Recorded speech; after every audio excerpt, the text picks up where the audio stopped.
I lay motionless on the operating table, the harsh glare of the hospital lights washing over me like a sterile storm. The steady beep of monitors echoed in the cold room, a mechanical rhythm in sharp contrast to the chaos roiling within my chest. Anesthesia was closing in, dulling my body inch by inch, but my mind remained sharp, painfully alert to sounds slipping through the drawn curtain. Then came voices, soft and urgent, close enough to slice my reverie. One voice, unmistakably Linda's, whispered with an intimacy that made my skin crawl. She spoke in hushed tones, the kind reserved for secrets and sins, calling out a man's name that was not mine. Her words were laced with a tenderness I was no longer allowed, whispers of passion exchanged in a room filled with sterile necessity. The sting of hearing her forsaking our bond while I lay blinded and vulnerable was like cold steel driven deep. Nearby, a nurse moved with practiced efficiency, checking my IV drip. But I caught her sideways glance at Linda, brief, furtive, loaded with something that wavered between indifference and silent collusion. That look felt like a wound opening wider. Betrayal was no longer confined to whispers. It was shared glances, secret smiles exchanged over my fading awareness. The air itself felt heavy with deceit, a betrayal not just of love, but of every sacrifice I had made for years. My body was numb, almost detached, but inside a storm brewed. Pain and shock tangled with a sudden chilling clarity. My breaths grew shallow but deliberate, steadying myself against the hurt that threatened to consume me. A cold resolve began to crystallize, one forged not in fury, but in calculated survival. I noticed Linda's fingers, twisting restlessly a ring she had taken off just days before, an unconscious admission of guilt. Every little detail fed into a growing mosaic of treachery. "Please try to relax, Mr. Carter," the nurse's voice cut through my thoughts, smooth, professional. I offered no reply, my eyes fixed on the ceiling's unforgiving whiteness, my silence heavier than any words could be. Within that seemingly peaceful room, the betrayal played out with ruthless quietness, as relentless as the passing seconds toward my surgery. Memories flickered at the edges of my mind, years of trust, sacrifices no one had acknowledged, moments of shared hope now stained by whispered deception.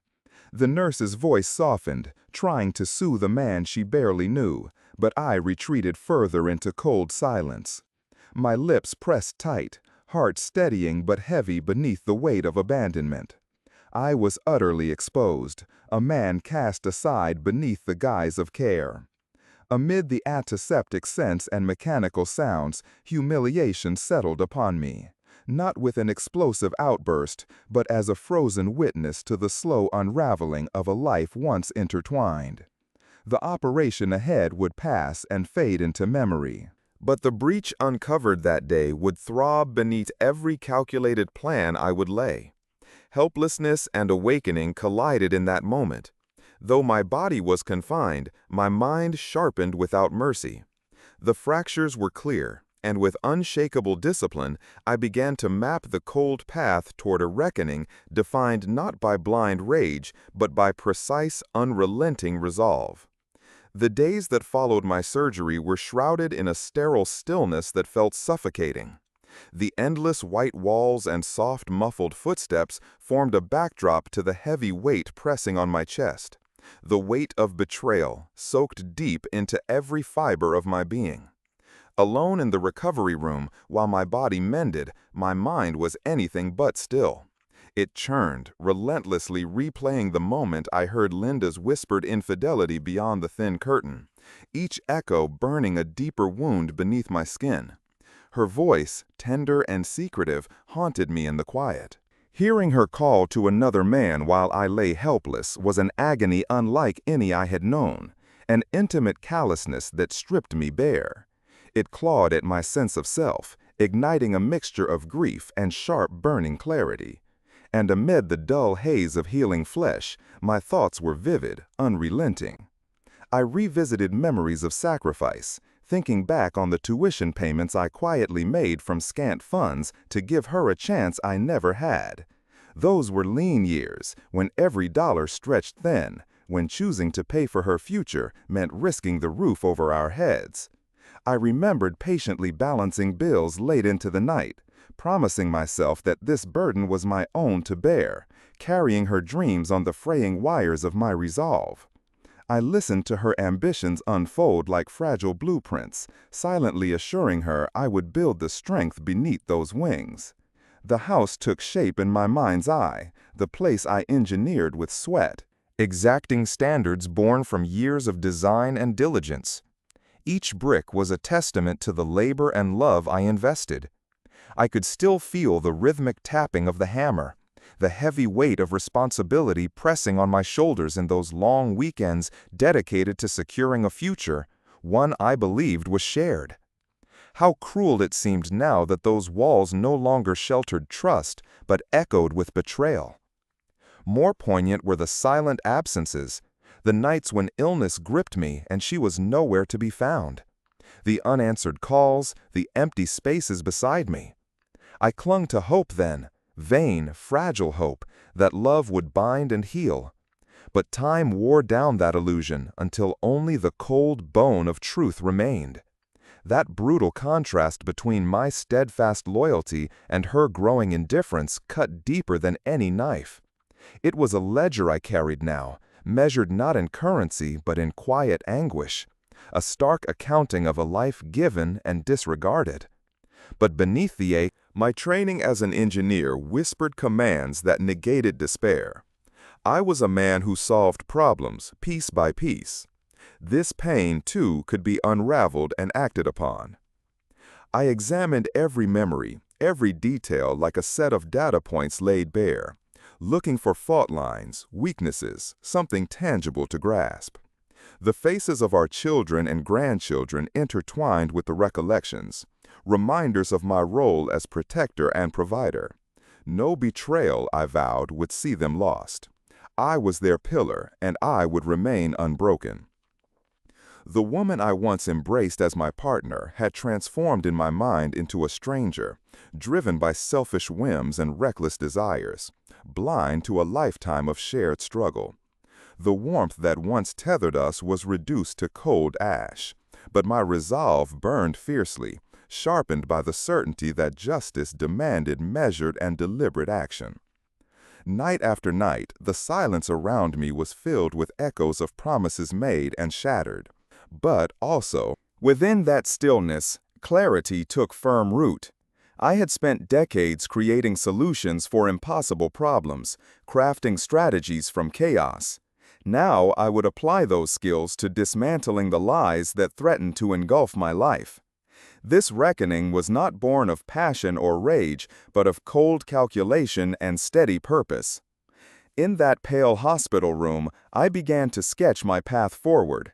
Methodically, I would uncover hidden truths, trace financial trails obscured by deceit, and expose every deceitful act like a precise engineering fault to be laid bare. Evidence, witnesses, legal leverage, the pieces aligned before me like a carefully drawn blueprint for victory. This was a war of intellect, not anger. I reminded myself that justice must be reclaimed with cold resolve, and that betrayal deserves no less than a calculated, unrelenting response. Quietly, I swore an oath to the empty room, that the life I built through sacrifice would not end in disgrace or loss. I would face this ordeal not as a broken man, but as a strategist prepared to reclaim what was mine. Memories mingled with resolve while I rested, the weight of the past balanced by the strength of my intentions. When I finally left that hospital bed, it would not be just with a healed body, but with a mind sharpened by betrayal and a spirit unyielding in pursuit of truth. The reckoning would be swift, precise, and complete, a retribution not born of blind fury, but of cold, exacting mastery. When the doctors finally discharged me, I left that hospital room with a body patched together, but a mind more awakened than it had been in years. The pain I had endured dulled in comparison to the fresh, bitter sting of betrayal that still clung to me like a shadow. I had already rehearsed the steps I needed to take, careful, deliberate, and now, faced with the raw reality of freedom, I felt the cold fury of indignation stirring beneath my calm exterior. A letter awaited me upon returning to the house we once shared, the place that felt more prison than home. It was from Linda. The paper was crisp, the words clipped and clinical. No hint of the woman I had spent decades with, just an ultimatum demanding half of our assets. The tone treated me as an expendable relic, a spent commodity to be discarded without a second thought. The insult was as sharp as the blade I felt sliding silently between my ribs. I recognized then that no reconciliation would be possible, not with someone so stripped of respect or conscience. But fury, as raw as it was, did not overtake me. That part of me, the irrational, wounded man, was locked away. What remained was a cool, strategic mind, trained to analyze, detect patterns, and chart calculated courses through complexity. My decades as an aerospace engineer had not merely honed my technical skills. They had shaped my approach to problem solving into methodical, precise action. I sat down in that quiet living room, paper in hand, and began cataloging all I knew: her financial habits, sudden secrecy surrounding the accounts, and the hints I had soon to confirm about clandestine dealings. Every overlooked detail became a thread to pull. Slowly, the fog of betrayal cleared, replaced by a focused intelligence gathering that would become the foundation for a larger plan.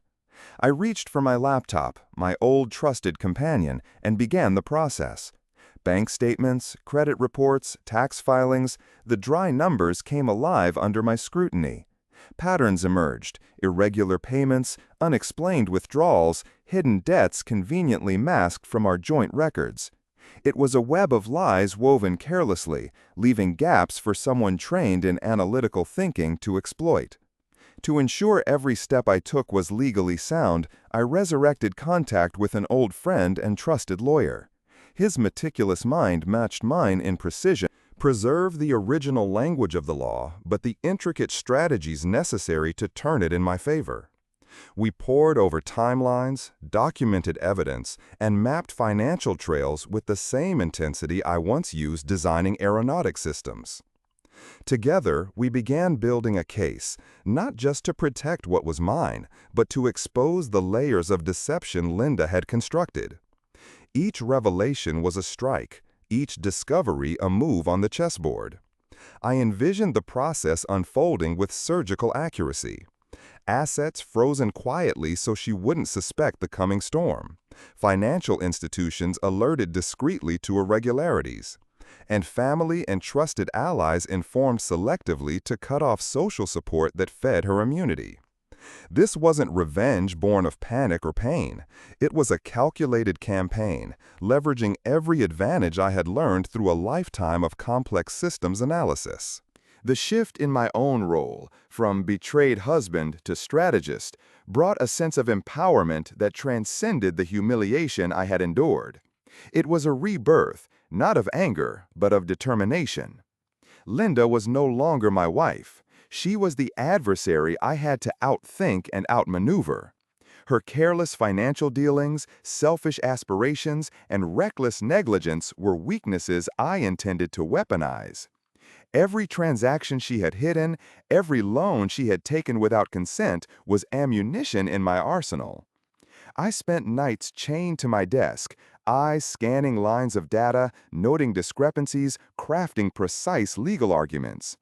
My engineer's mind found comfort in patterns and proofs, in the certainty of sequence and logic. The personal sting of betrayal became cold fuel, powering a methodical execution of my plan. The weighting scales of justice, previously tipped by deceit, would soon be balanced by patience and intellect. Despite the headaches and late hours, I held fast to one truth. This was more than a fight over money. It was a reclamation of dignity, a bid to expose not just fraud, but the erosion of trust that had hollowed the life we built. Each piece of evidence strengthened my resolve, transforming fury into calculated action. It was clear now that my path forward required patience, the slow accumulation of undeniable facts, the careful positioning of my moves in ways that would leave no doubt in the eyes of judges, bankers, and family alike. I was no longer a husband betrayed. I was a man crafting his own justice with precision and silent resolve. When Linda's call came, frantic, sharp, and impatient, I remained silent on the other end. Her words tried to cut through with accusations and demands, but I deflected with vague answers, calm and authoritative. I let her panic grow silently, a widening crack in the facade she had so recklessly built. Each exchange was a calculated chess move, a demonstration of quiet dominance. My silence weighed heavily, leaving her exposed in her desperation. The unraveling was no accident, but the result of strategic pressure applied with unyielding control. This was not a battle won by shouting or anger, but one earned through intellect and restraint. I seized control not with force, but with knowledge and patience, leading the key players to see not only the evidence, but the pattern of betrayal etched across every facet of our shared life. The work was exhausting, but within it lay an unexpected clarity. Power shifted slowly but irrevocably. The foundations of her carefully constructed lies were crumbling beneath the weight of truth and my unwavering scrutiny. In those long, quiet hours, I began to shed the last remnants of the man who had once been vulnerable, a husband betrayed in a hospital room. The man emerging was cooler, sharper, and ready to reclaim not just assets, but the very dignity she had tried to strip away. Justice was no longer a distant hope. It was a strategy unfolding with relentless precision, and I was resolved to see it through, step by unyielding step, until the reckoning was complete. The foundation of my newfound purpose was laid in relentless attention to detail. A database of transactions and disclosures slowly built from countless hours poring over statements and receipts. My lifelong expertise in engineering had trained me to notice patterns, deviations that most would miss, irregularities hidden beneath the surface of seemingly routine accounts. The same precision that once helped me design systems to navigate through turbulence and failure, I now applied to uncover the turbulence in Linda's financial world. The first strike in this quiet war was freezing select assets, a move neither Linda nor her new confidants anticipated. This had to be subtle. The last thing I wanted was an early confrontation or a chance for her to cover tracks. By coordinating with trusted contacts at financial institutions, preserve the original language of non-disruptive holds, restrictions cloaked in procedural technicalities, explanations wrapped in legal jargon that mask the true purpose. The funds she depended on for her covert lifestyle were no longer immediately accessible. As the days passed, evidence of her reckless choices and secret loans became impossible to ignore. Unreported credit lines, hastily arranged financings linked to dubious entities, all surfaced under my careful scrutiny. Each newly discovered transaction felt like a piece of armor peeling off her carefully constructed facade. I documented every detail meticulously, building a dossier that no court or banker could dismiss. My old friend and lawyer became a vital ally in this intricate dance. His legal mind remapped my raw findings into actionable claims. We created a chronological timeline of deception, preserved the original language of the text with financial anomalies, and witnessed testimonies from distant acquaintances who had noticed Linda's escalating desperation. Our aim was not merely to freeze assets, but to dismantle the entire web of lies she ensnared herself in, piece by piece. Simultaneously, the social aspect of this operation took form. I began confidential conversations with family members and a few long-standing friends who had subtly witnessed the fracture in my marriage. Their stories, their quiet observations of Linda's shifting behaviors, corroborated the financial evidence quietly accumulating. The social isolation that had once protected her reckless choices began to erode. The beauty of this calculated strategy was its dual impact. It weakened her financially while undermining the social safety net she relied upon. Without support or funds, Linda's confidence faltered. The house of cards she leaned on started to tremble, and I, who had once seemed vulnerable and forsaken, became the unseen force pulling the threads apart. Throughout each phase, I maintained a public face of calm detachment. When she called, frantic and bitter, I answered with deliberate vagueness. My words were few but firm. The bulk of my communication filtered through legal counsel or trusted confidants to avoid revealing the full extent of my knowledge. The silence in response to her accusations became my most effective weapon. It unsettled her more than any confrontation ever could, forcing her into increasingly desperate moves that only dug her deeper. This low-key siege lasted weeks, during which I carefully controlled the tempo of revelations. I avoided triggering alarms that might send her scrambling before the net was fully cast. In that interval, I dug deeper, tracking credit card expenses, rental agreements hidden under false names, and shell companies obscuring financial flows into accounts well beyond our joint assets. Most revealing was a loan she had secured without consent, a large sum taken out with forged signatures, connected to a private investor well known for predatory practices. The risk she had taken, brazen yet foolish, was a crucial turning point. It exposed not just financial abuse, but criminal intent. Armed with this, my legal team prepared the final phase of our approach, crafting motions and claims that would leave no room for doubt. The deeper I delved, the more my resolve grew stronger. I was no longer just protecting my interests. I was rewriting the terms of our broken union. The reckless deeds of the past decades were coming to light, and with them, my opportunity to reclaim what she had tried to steal from me: my dignity, my family's security, and the dignity I had nearly lost beneath the weight of betrayal. Amid the exhaustion of this meticulous work, a strange serenity settled over me. The dismantling of Linda's facade was not just an act of justice, it was redemption. Where once I had felt powerless, now I was the architect of a carefully crafted reckoning. I had turned pain into calculation, loss into strategy. The network of lies she had built was vast, but I was methodical, unwavering. Every asset frozen was a question mark in her life, every exposed secret a crack in her social armor. My moves sent ripples beyond our private conflict, to financial institutions and the family circle, a web slowly collapsing from within. Financial institutions responded swiftly once presented with undeniable evidence. I worked with them closely, providing proofs and testimony where necessary.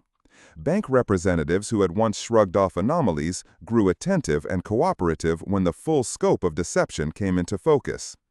The law and regulations favored transparency and honesty.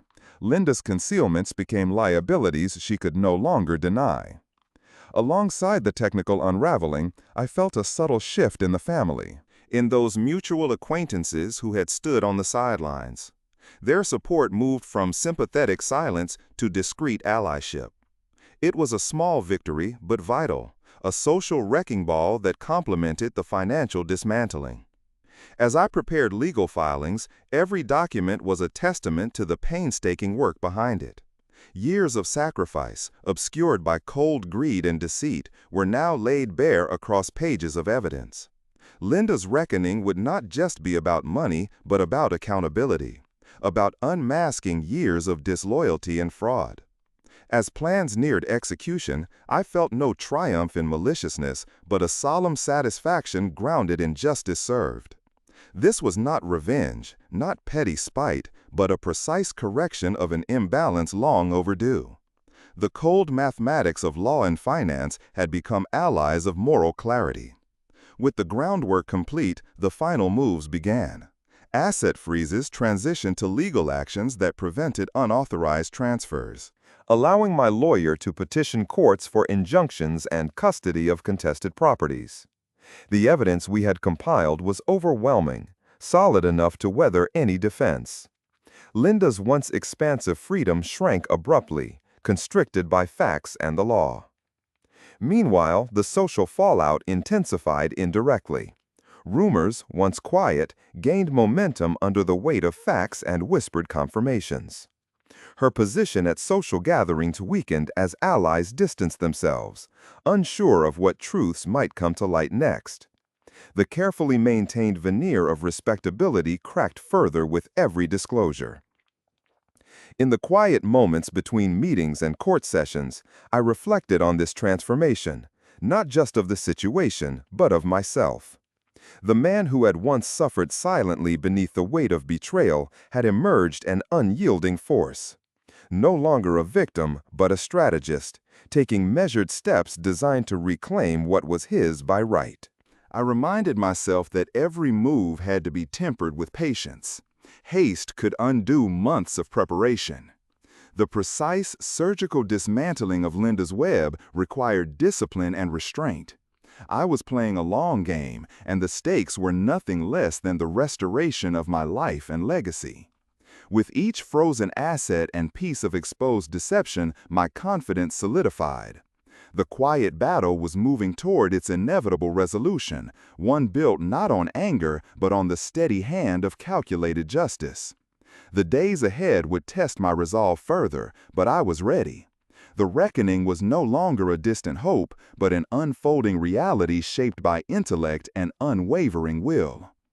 The betrayal that once overwhelmed me had now become the foundation of my strength.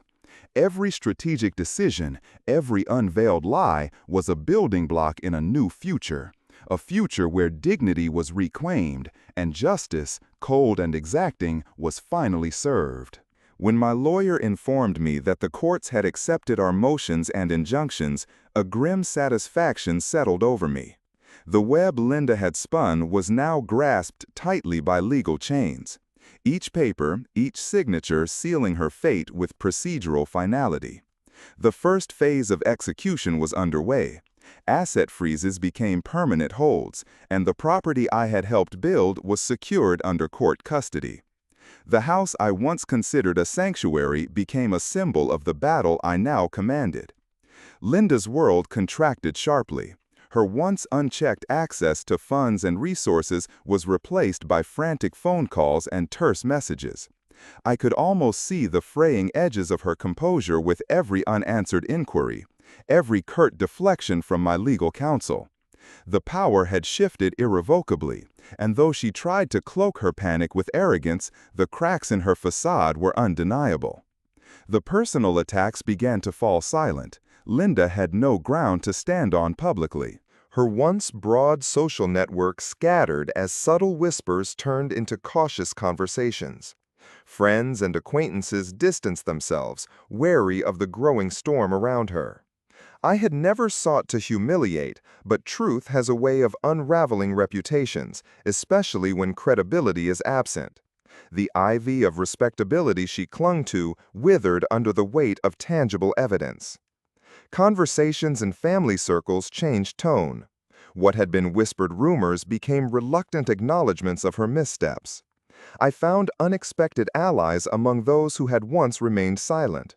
Their testimonies, tinged with regret or relief, bolstered my cause beyond the courtroom. I realized then that this victory had a social dimension as important as the legal one. The isolation that now surrounded her would be as powerful a punishment as any ruling. Amid these shifts, I felt an evolution within myself, a transformation that mirrored the dismantling of her world. The man who had once been pure vulnerability was gone, replaced by a strategist poised to reclaim what had been stolen.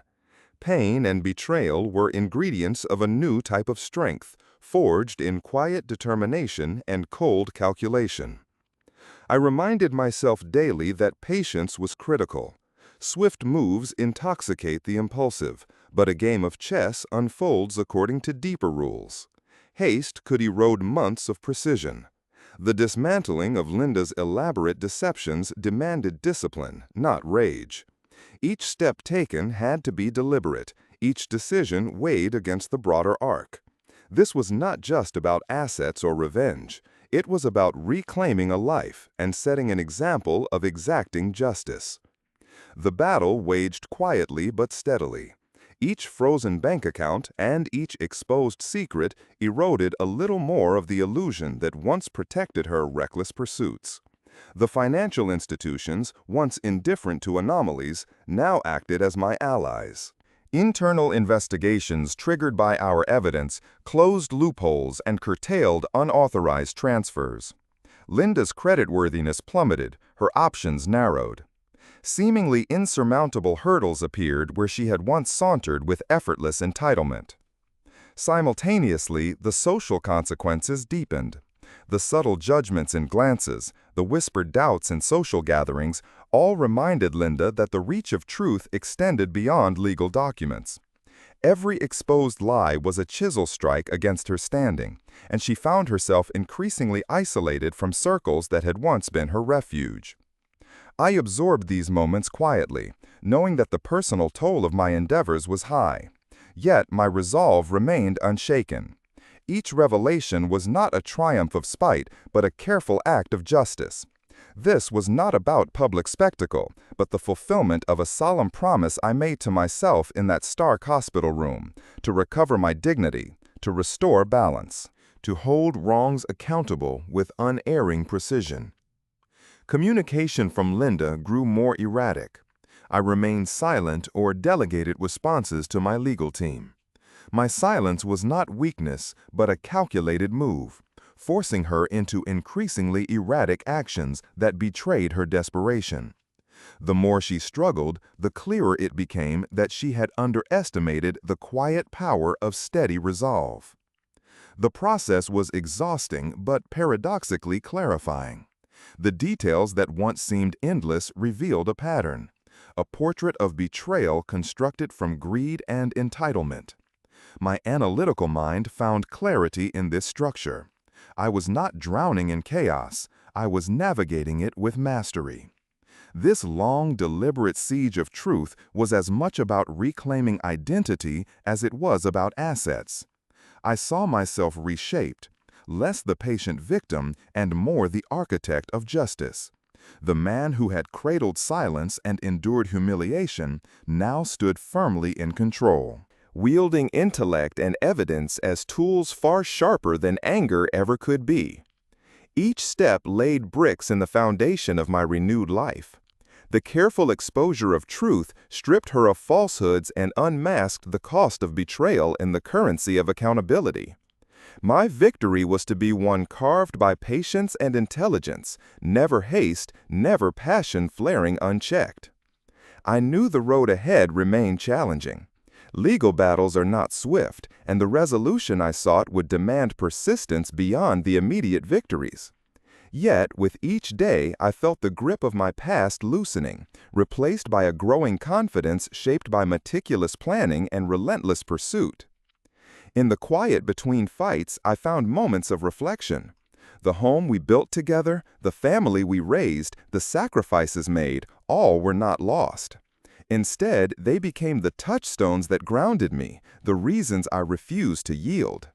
The betrayal had been a bitter winter, but I was determined that the spring of justice would flourish without fail. This was not vengeance served cold, it was justice delivered with surgical clarity. Every freeze placed, every lie exposed, every ally secured contributed to a totality that could not be ignored or undone.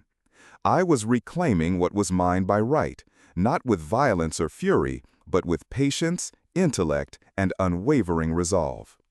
The narrative of my life was changing, written not in rash acts or emotional outbursts, but in a steady rhythm of strategy and endurance. The long waiting, the cautious moves, were the hallmarks of a battle waged by a man who had been broken but refused to remain so.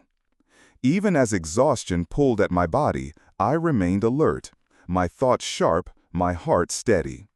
I was no longer simply a participant in this drama, but its master. The scales that had once tipped toward loss now slowly shifted under the weight of truth. Every legal brief, every meeting with counsel, Every careful communication set me closer to the day when the full reckoning would be undeniable. The chapter of betrayal would close, and a new one, written by justice, would begin. I felt deeply the gravity of what had transpired and what was to come. The stakes encompassed not just financial security, but respect, pride, and a legacy I intended to preserve. This was the culmination of decades of dedication, now defended not by silence, but by the sharp edge of truth.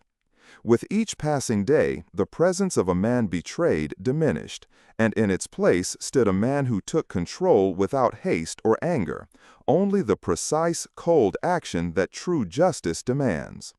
I was ready to see this through, to the very end, knowing that the victory would not be measured solely by dollars or social standing, but by the restoration of my dignity and the irrefutable truth of my resolve.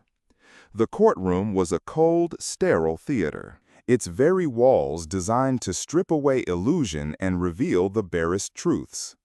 I sat there, composed outwardly, though every fiber within me trembled with the weight of a battle long fought in shadows and solitude. It was the culmination of months, years even, of meticulous gathering of evidence, careful consultation with legal minds, and strategic planning born of pain and resolution. This final act would not be won with shouts or fury, but with the steady application of reason and unassailable proof. Linda entered the room with a practiced grace that barely concealed the tension beneath. The confident poise she presented was less armor now and more a brittle shell, strained by the relentless exposure of her actions. She had long relied on smiles and evasions, but now those facades would crumble beneath the scrutiny that even she could not evade. My lawyer spoke first, carrying the authority of detailed knowledge and exacting preparation. His voice, clear and precise, laid the foundation, not just of financial misdemeanors, but of a broader pattern of deceit. Unauthorized transfers, forged signatures, covert loans disguised through complex put-ons of shell companies and dummy accounts, all were presented with an icy clarity. The facts were relentless. Witness after witness took the stand. Old friends, distant relatives, and silent observers who had noted changes in Linda's conduct spoke carefully but truthfully. Their words, layered between legal exhibits, painted the portrait of a woman whose selfish desires had eroded the foundation of our shared life, leaving behind discord and fractured trust. Private letters, once thought sacred, were read aloud, revealing promises broken and the slow unraveling of a marriage held hostage by silence. The judge, impartial and focused, absorbed the testimony and evidentiary weight with studious care. I watched Linda's carefully constructed armor begin to crack. The confident arguments gave way to hesitation. The perfectly timed retorts faded into defensive murmurs. When called upon to explain her claims, she faltered, her words weighed down by the compounding evidence assembled by my side. When it came to my turn, I rose steadily, speaking not from passion, but with the quiet authority of one who has bled quietly for years, then chosen calculated action.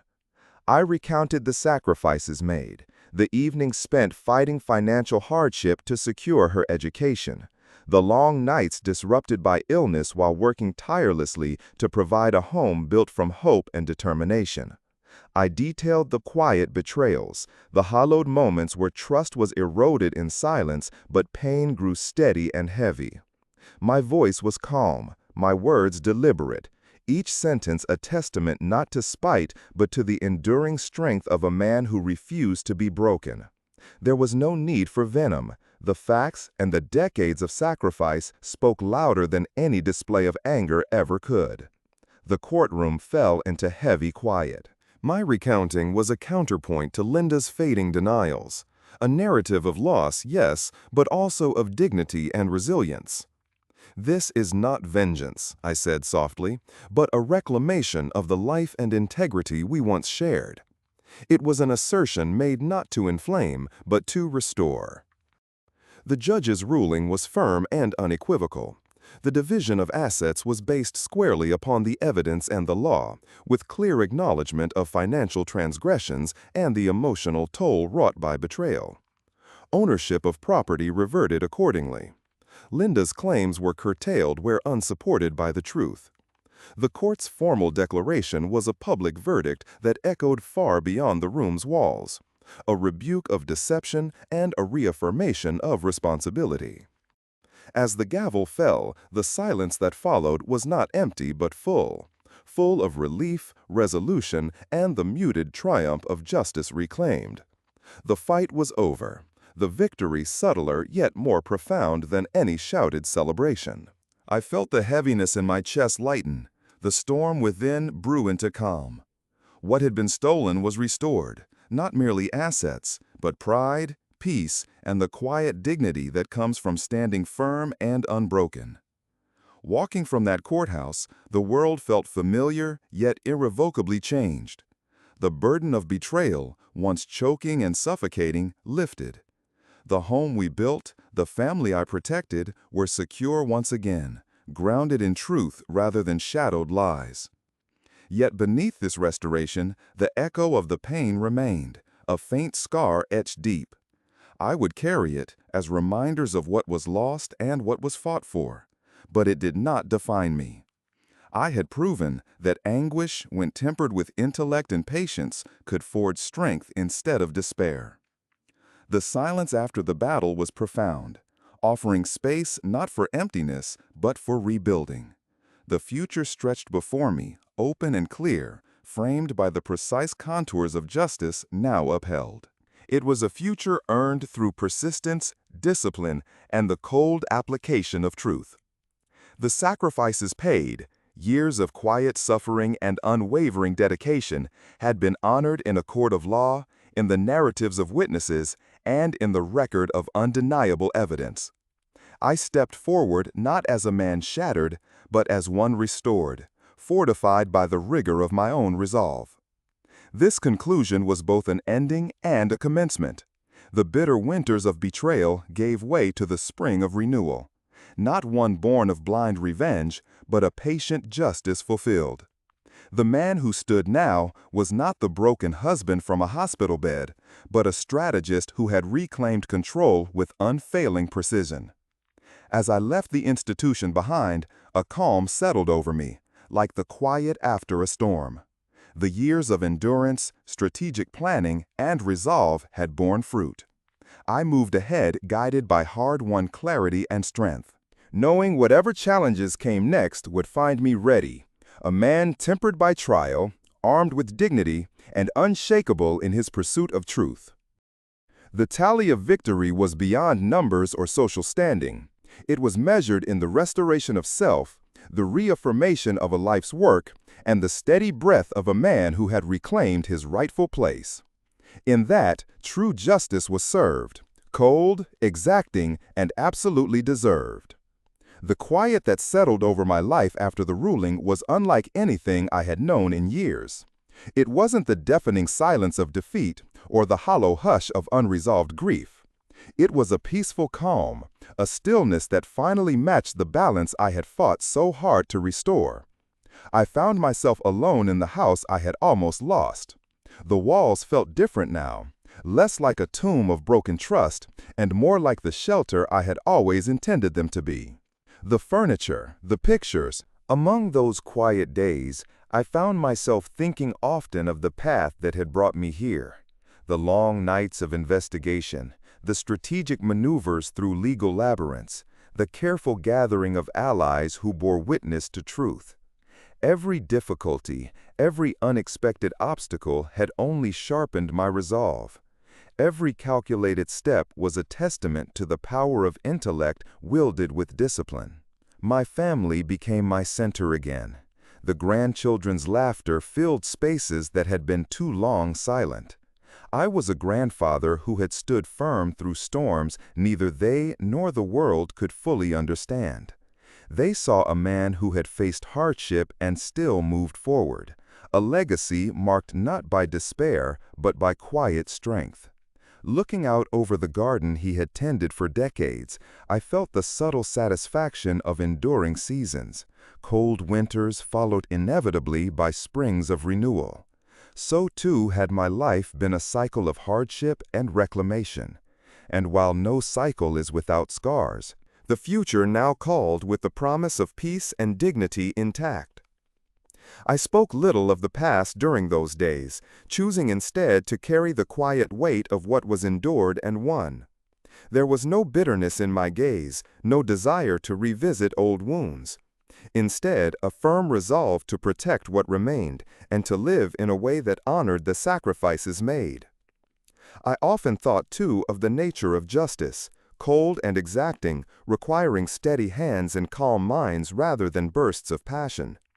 The justice I achieved was not a fiery wrath, but a measured equation, balancing long years of trust mislaid and restitution earned. It was the kind of justice forged in patience and precision, as sure and unyielding as any structure I had ever designed. The house and the life within it stood now as a symbol, not of what had been broken, but of what could be rebuilt. The past held its place as a cautionary tale, but it no longer dictated the terms of my existence. I was free to chart a course guided by clarity and wisdom, shaped by hard lessons but not defined by them. As the days turned to months, I embraced this new reality with gratitude. The fights were behind me. What lay ahead was mine to build anew, a future bright with possibility and peace. The man who had once been betrayed beneath anesthesia was now a man triumphant beyond pain. "I paid for this life with my own hands," I whispered in the stillness of the evening, "and with these same hands I took it back."